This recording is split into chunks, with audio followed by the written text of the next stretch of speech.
ท่านผู้ชมครับถ้าเกิดพูดถึงท่าเตียนเนี่ยถ้าในสมัยใหม่ก็จะหมายถึงในปัจจุบันที่เห็นกันว่าสถานที่นี้เจริญขึ้นมากแต่ก่อนเลยซึ่งจะอยู่ริมเจ้าพระยาตรงข้ามกับวัดอรุณราชวรารามในฝั่งของวัดโพหรือวัดเชตุพนวิมลมังคลารามซึ่งท่าเตียนนั้นมีประวัติมายาวนานตั้งแต่เริ่มสถาปนากรุงรัตนโกสินทร์ถ้าดูกันแบบที่เห็นได้ชัดเนี่ยเอาง่ายๆให้ท่านผู้ชมได้ทราบกันก็คือว่าอยู่บริเวณด้านหลังพระบรมมหาราชวังแต่คำว่าท่าเตียนเนี่ยมันก็มีความหมายหรือมีประวัติหลายอย่างอย่างเช่นว่าในสมัยรัชกาลที่4แถบนี้เคยเกิดเพลิงไหม้ครั้งใหญ่จนราบเรียบเฮี้ยนเตียนหรือเชื่อว่ามาจากหาดเตียนเป็นเมืองท่าแห่งหนึ่งตอนใต้ของเวียดนามจึงทำให้แถบเนี้ยเป็นที่อยู่อาศัยของชาวยวนอพยพหนีสงครามจากเวตั้งแต่ยุคกรุงรัตนโกสินทร์ในรัชสมัยสมเด็จพระเจ้าตากสินมหาราชชาวยวนแห่งนี้ได้เรียกชื่อถิ่นฐานนี้ว่าหาดเตียนก็หลังๆก็กลายเป็นท่าเตียนนี่คือเป็นตำนานของท่าเตียนแต่ว่าในตำนานจริงๆบอกว่าท่าเตียนนี้เกิดจากการสู้รบของยักษ์วัดแจ้งแล้วก็ยักษ์วัดโพทำให้แถวนั้นราบเรียบเตียนโล่งเรียกกันว่าไม่เหลืออะไรเลยกลายเป็นซากปรักหักพังก็เลยเรียกกันว่าท่าเตียนเพราะฉะนั้นเล่าความตามอดีตก็จะไม่พูดถึงท่าเตียนแต่จะพูดถึงตำนานของยักษ์ทั้งสองวัดคือยักษ์วัดแจ้งแล้วก็ยักษ์วัดโพที่มาที่ไปเป็นอย่างไรทำไมถึงเกิดท่าเตียนขึ้นมาได้แล้วตำนานของยักษ์ทั้งสองตนนี้ซึ่งอยู่คนละฝั่งเนี่ยมันมีเรื่องอะไรกันถึงทำให้ต้องสู้รบกันแบบที่ตำนานเขาเรียกกันที่มาที่ไปเป็นอย่างไรลองฟังกันดูนะครับมาเริ่มต้นกันด้วยยักษ์ที่ยืนตระหง่านอยู่ที่วัดเชตุพนวิมลมังคลารามเราเรียกกันว่ายักษ์วัดโพซึ่งยักษ์วัดโพนี้ต้องบอกกับท่านผู้ชมว่า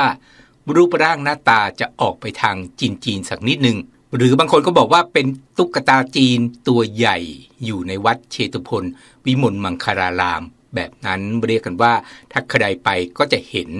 หน้าตาของยักษ์ที่ประจำอยู่ที่วัดโพในส่วนวัดแจ้งนั้นหรือวัดอรุณราชวรารามอยู่ตรงข้ามคนละฝั่งกับแม่น้ำเจ้าพระยาตรงข้ามกับวัดโพนี่แหละที่วัดอรุณราชวรารามเนี่ยก็มียักษ์สองตนยืนตระหง่านอยู่ที่เรียกกันว่ายักษ์วัดแจ้งแต่ว่า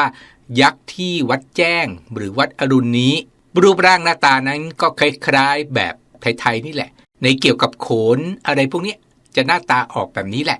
ยืนตระหง่านอยู่ที่วัดแจ้งถ้าใครไปก็จะไปตรงนี้จะเห็นว่ายักษ์สองตนนี้ยืนอยู่สร้างอยู่ที่นี่มองเห็นกันแบบชัดเจนซึ่งมีมาตั้งแต่สมัยโบราณแล้วจะเรียกยักษ์ทั้งสองวัดนี้ว่ายักษ์วัดแจ้งแล้วก็ยักษ์วัดโพ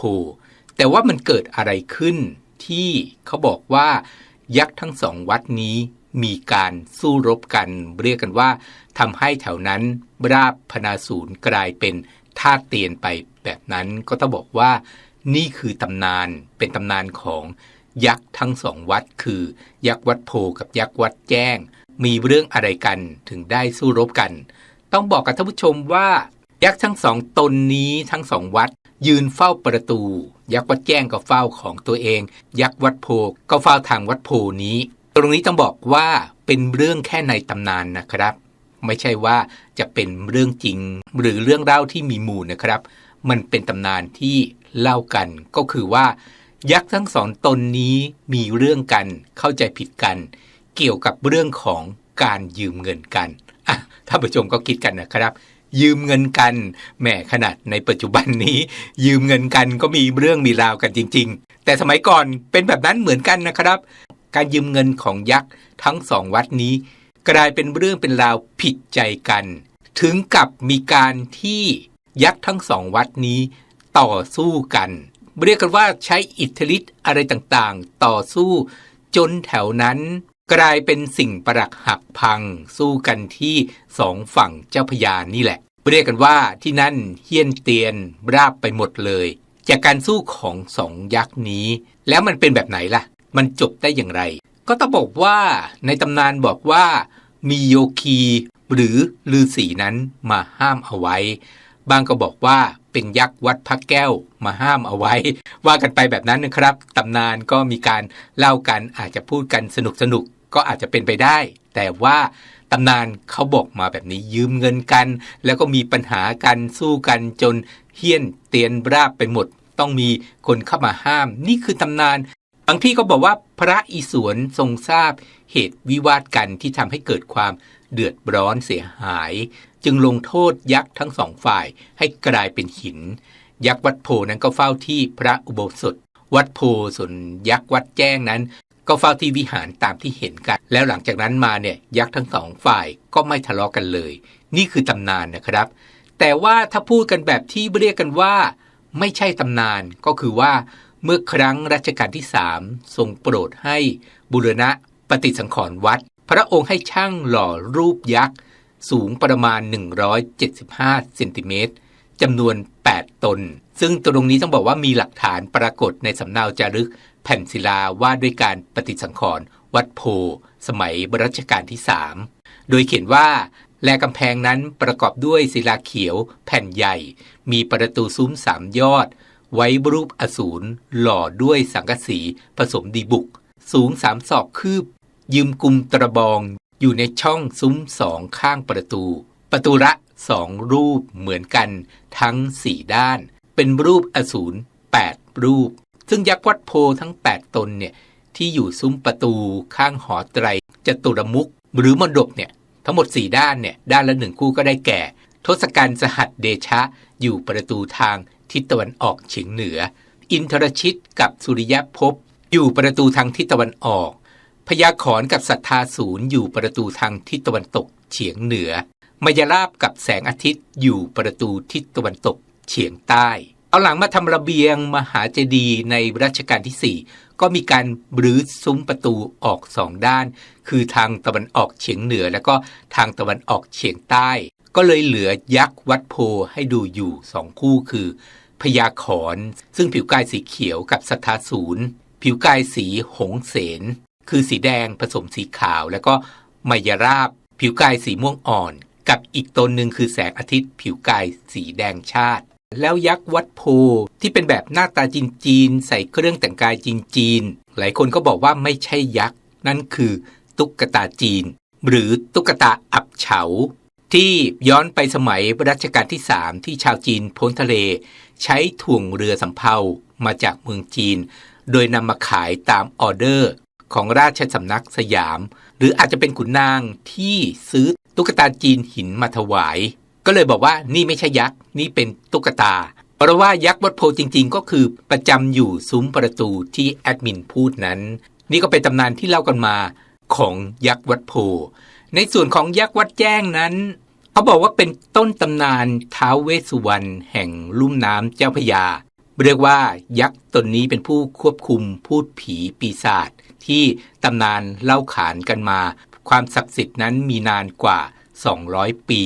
การสร้างรูปปั้นพญายักษ์อันศักดิ์สิทธิ์หรือถ้าพูดกันอีกทีก็คือ